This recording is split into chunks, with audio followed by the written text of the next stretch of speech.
यदि संसार में आपको भव सागर से पार जाना है और जिंदगानी सफल बनानी है तो काम करते रहो और नाम ना भूलो। कैसे नाम जपें काम के समय मैं करके बताता हूं। कैसे करना चाहिए? सबसे पहले जब हम सोकर उठें तो हमें क्या करना चाहिए?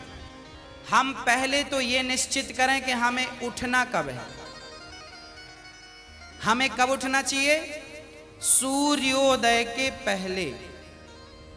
सूर्य उदय के पहले जो लोग उठ जाते हैं, जिस घर के लोग उठते हैं, कहते हैं सूर्य उदय के पहले आपके घर में झाड़ू लग जाए, आपका मेन गेट खुल जाए, खिड़कियां खुल जाएं और सूर्य का पहला प्रकाश यदि आपके घर पे आया तब तो आपके घर में सुख शांति और समृद्धि की कभी कमी हो नहीं सकती। जीवन में दुख वो लोग पाते हैं जिनके 7 बज गए, सूर्य भगवान आ गए, अभी तक दरवाजा नहीं खुले, खिड़कियां नहीं खुली, सो रहे हैं, राक्षस राज अभी सो रहे हैं। 7 बज गए, सूर्य भगवान सिर पे चढ़ रहे हैं, अभी तक आप सो रहे हैं। क्या ये हमारी सभ्यता, हमारा संस्कार है? ना, हमारे संस्कार हैं जब हम छोटे थे ना, ये दास अपनी बात कर रहा है, जब हम 10 वर्ष के थे तब हम मंदिर में पूजा करते थे। हम मंदिर में, हमारे पिताजी मंदिर में पुजारी थे, एक मंदिर की पूजा करते थे। तो हम जब 10 साल के थे तब हम 4 बजे स्नान करके 5 बजे पूजा खत्म करके और 5 से 6 बजे तक में सुंदर कांड का रोज पाठ करते थे, हनुमान चालीसा का रोज पाठ करते थे, रोज पाठ करते थे। 6 बजे, सवेरे 6 बजे मंदिर की पूजा और पाठ करके बाहर आ जाते थे अपने काम के लिए, और 6 बजे बाहर आकर गाय के लिए घास लेने के लिए खेत चले जाते थे। चारा काट करके गाय को खिलाते थे, फिर नाश्ता करते थे, फिर रोटियां, नाश्ते में रोटी और अचार खाते थे। हाँ, कभी गुड़ भी खा लेते थे रोटी के साथ। ये दिनचर्या थी। पहला काम हमारा भगवान को धन्यवाद देना होना चाहिए, गौ सेवा होनी चाहिए। ये हमारे संस्कार, हमारा रक्त, हमारे रक्त में है ये। बिना पूजा किए अच्छा ही नहीं लगता। तो क्या करो? सूर्य उदय के पहले, सूर्य भगवान कब उदय हो रहे हैं? लगभग आप 5:30 बजे बिस्तर त्याग दो। बिस्तर त्यागने के पीछे भी कारण कैसा है, कैसे त्यागना है? डायरेक्ट उठ के चलना नहीं है। सबसे पहले जैसे ही आपकी आंख खुले, आंख खोलते ही राम नाम ते ही सुमिरन कीन्हा, हृदय हरस कपि सज्जन चीन्हा, यही सन हठ करी हूं पहचानी, साधु ते हो ही न कारज हानि। हनुमान जी जब लंका में गए और विभीषण की कुटिया पर गए तो विभीषण सवेरे 4 बजे जागे और जागते ही उन्होंने क्या बोला? राम। अर्थात आप जब जागें तो जागते ही राधे कृष्ण, सीताराम, श्रीमन नारायण, भगवान का नाम हरे कृष्ण कृष्ण कृष्ण हरे जपें। भगवान का नाम लेते हुए बिस्तर से उठें, उठकर बैठ जाएं। बिस्तर पर सीधे पड़े थे, उठ के बैठ गए। बैठकर क्या करना है? भगवान का नाम, हे प्रभु आज का दिन आपने दिया उसका धन्यवाद। फिर दोनों हाथ का ऐसे मंथन करना चाहिए, और जब हाथ गर्म हो जाए तो फिर हमें हथेली को ऐसे खोलना चाहिए। खोलने के बाद हमें एक मंत्र पढ़ना चाहिए। मंत्र याद ना हो तो आप ऐसा करो, कराग्रे वसते लक्ष्मी, कर मध्य सरस्वती, कर मूले तु गोविंदा, प्रभाते कर दर्शनम। कराग्रे वसते लक्ष्मी, कर के अग्रभाग में लक्ष्मी का वास होता है। यहाँ कराग्रे वसते लक्ष्मी, कर मध्य सरस्वती, यहाँ सरस्वती का वास होता है, और पूरे हाथ में भगवान कृष्ण का, नारायण का वास होता है। कर मूले तो गोविंद। तो दोनों हाथों का मंथन, यहां लक्ष्मी का ध्यान सवेरे करेंगे तो आपके घर में लक्ष्मी आएगी, सवेरे से ध्यान होगा। सरस्वती का चिंतन करेंगे तो आपकी वाणी से दिन भर कोई गलत शब्द नहीं निकलेगा, गलत वाक्य नहीं निकलेगा, गलत विचार नहीं निकलेंगे, आपकी वाणी से कोई दुखी नहीं होगा। और गोविंद का ध्यान करेंगे, मेरे नारायण मेरे कृष्ण का ध्यान करेंगे तो आपको सब कुछ मिलेगा। तो पहले दोनों हाथों का मंथन करके दर्शन करें, फिर दोनों हाथों का मंथन करके जब हाथ गर्म हो जाएं तो अपने चेहरे पर लगाएं, अपने नेत्रों पे वो हाथ लगाएं। और उसके बाद सबसे पहले उठकर आप अपने बच्चों को ये चीजें समझाएं। सबसे पहले उठकर आप पृथ्वी माता को प्रणाम करें। पृथ्वी माता को, हे पृथ्वी माता, आपका धन्यवाद, आपने हमें एक अवसर दिया है। आपके ऊपर हम कितना पाप करते हैं, हाँ, मलमूत्र जैसी गंदगी त्यागने के लिए हम मजबूर हैं। माँ हमें क्षमा करना, पृथ्वी माँ को प्रणाम करना चाहिए। उसके बाद आप अपना पांव बिस्तर के नीचे रखें, हाँ, उसके बाद बिस्तर के नीचे पांव रखें। और सबसे पहले सवेरे बढ़िया सा पानी पेट भर के पीना चाहिए। मैं थोड़ा स्वास्थ्य की बात भी आपके लिए कर दूं। बच्चों को तो जानकर रात के तांबे का बर्तन, जानते हैं, कॉपर, तांबे के लोटे में धुलकर पानी भर दो, उसे ढक दो। और वही तांबे के बर्तन में जो रात भर से पानी पड़ा था, उस पानी को सवेरे बच्चों को पिलाओ।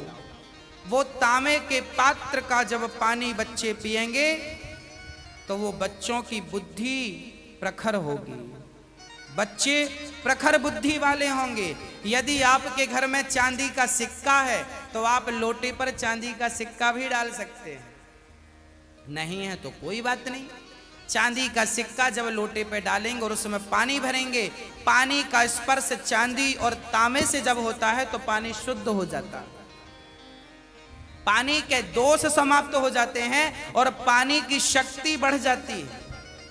अरे फिल्टर करने वाली मशीनें जो आपने घर में लगवा रखी हैं, आरओ, ये क्या करते हैं? ये पानी वेग से जाता है, टकराता है, टकराने से पानी की शक्ति घटती और बढ़ती है। सबसे ज्यादा शक्तिशाली पानी कौन सा? झरने का पानी। गंगा का पानी शक्तिशाली क्यों है? क्योंकि वो हजारों किलोमीटर की यात्रा करता है, पानी पत्थर से टकराता है, उसकी शक्ति बढ़ जाती है। तो चांदी और कॉपर की जब पानी स्पर्श करता है तो उसकी शक्ति बढ़ जाती है। वो पानी आप अपने बच्चों को पिलाएं, आप पिएं। 1 लीटर पानी सुबह बच्चों को पिलाएं उठकर। और बच्चों को जब पानी पिलाएंगे, पेट में पानी जाएगा तो पेट की सारी गंदगी साफ होगी। आप अपनी क्रियाओं से निवृत्त हों और उसके बाद आप स्वच्छ कपड़े पहने और सबसे पहले हिंदू परंपरा के अनुसार 1 लोटे में जल भरें, तांबे के लोटे में, और सबसे पहले बच्चों के हाथ से 1 लोटा जल सूर्य भगवान को चढ़वाएं। जिसकी बुद्धि बिल्कुल शून्य है, जिन बच्चों की बुद्धि कम है या शून्य है, ऐसे बच्चे यदि जल चढ़ाएं तो उनकी बुद्धि प्रखर हो जाती है सूर्य नारायण की कृपा से। आप सभी बच्चों को, हम सब हिंदुओं को, चाहे वो स्त्री हो या पुरुष हो, बालक हो या बालिका हो, सबको सूर्य भगवान को जल चढ़ाना चाहिए। कैसे चढ़ाएं? ओम सूर्याय नमः, आदित्याय नमः, भौमाय नमः, खगाय नमः, भास्कराय नमः। सूर्य भगवान के 12 नाम आप ले लीजिए और जल चढ़ाइए, सूर्य भगवान को प्रणाम कीजिए। खड़े खड़े 7 बार घूम जाइए, प्रदक्षिणा कीजिए। सूर्य भगवान की 7 परिक्रमा होती हैं, 7 प्रदक्षिणा कीजिए सूर्य भगवान की। और उसके बाद यदि आप पति पत्नी में कोई खटापटी चल रही है, झगड़ा चल रहा है, तो आप भी जल चढ़ाएं सूर्य भगवान को, पर उसमें आप थोड़ा सा गुड़ डाल लें, गुड़, मीठा पानी। जब मीठा जल चढ़ाएंगे सूर्य भगवान को तो आपके रिश्तों में मिठास बनी रहेगी। और मैं आपको बता दूं कि आप अपने बच्चों को जो जल चढ़वाएं वो सादा जल ना चढ़वाएं, उसमें थोड़ी कुमकुम डाल लो, रोली लाल कर लो पानी को, लाल पानी सूर्य भगवान को चढ़ाओ। रंगीन पानी सूर्य भगवान को, या चंदन घिस के डाल लो, एक केसर का पत्ता डाल लो। ऐसा रंगीन पानी जब सूर्य भगवान को चढ़ाएंगे तो आपके जीवन में भी नाना प्रकार के भक्ति के रंग, प्रेम के रंग, ज्ञान के रंग चढ़ेंगे। हाँ, तो सूर्य भगवान को प्रणाम करो। उसके बाद आप अपने घर से, जो आपके मंदिर हैं घर पे, ठाकुर जी को बढ़िया पूजन करो। एक थाली साफ करो, थाली में बढ़िया सा एक स्टार बनाओ, चंदन का स्टार बनाओ, चंदन से स्टार बनाओ। उस स्टार, चंदन से स्टार बनाकर बीच में ओम ओम ओम लिखना चाहिए। और फिर जो खंड बचेंगे ना, स्टार बनाएंगे तो बीच में ओम लिखेंगे। आजू बाजू जो खंड बचेंगे उनमें आपको लिखना है, या तो आप लिखें श्री राधा कृष्णाभ्याम नमः, या तो आप लिखें श्रीमन नारायण, है ना। आपके जो भी इष्ट हैं उनका नाम लिखें। श्री राधा, एक खंड में लिखें श्री, फिर एक में रा, फिर धा, फिर राधा हो गया, फिर श्री कृष्णाभ्याम नमः ऐसा लिखें। श्री सीतारामाभ्याम नमः भी लिख सकते हैं। ऐसा लिख के फिर लड्डू गोपाल जी को उस पर बिठाओ। ठाकुर जी आपके घर पे होंगे ना लड्डू गोपाल जी।